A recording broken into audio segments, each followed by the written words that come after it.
Joseph Ratzinger was a scholarly pope, considered one of the greatest theologians in the Church's modern history.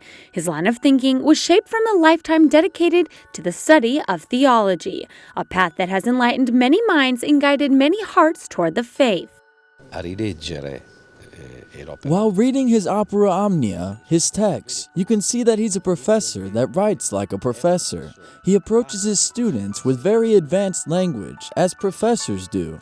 After, the depth of his teaching remains, but the language is completely accessible, and he reaches his peak during his pontificate. His prolific career as a theologian started in the 1950s. His first teaching job was at the University of Bonn in Germany in 1959. He impacted many of his students. Since 30 years ago, they've been meeting with him, even as he became pope. He's a professor that engaged his students. He was so appealing to the point that they developed great affection for him. They used his same methods and therefore were fascinated by him, and he was fascinated by them in return.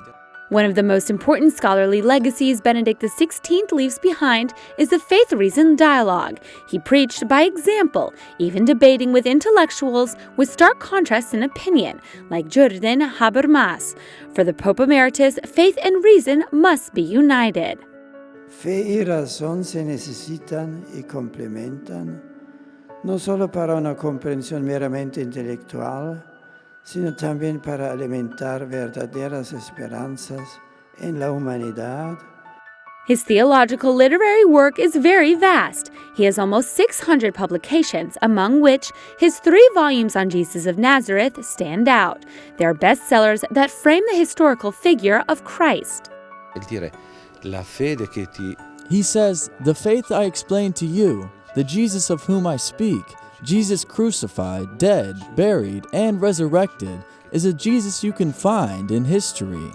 In nearly 8 years of his pontificate, Benedict XVI wrote 3 encyclicals about love, hope, and charity, 4 apostolic exhortations, and countless documents that have enriched the magisterium of the Church. Also, his catechesis about the fathers of the Church, women, the lives of the saints, and prayer are notable. They are the valuable legacy of one of the most renowned intellectuals of recent times.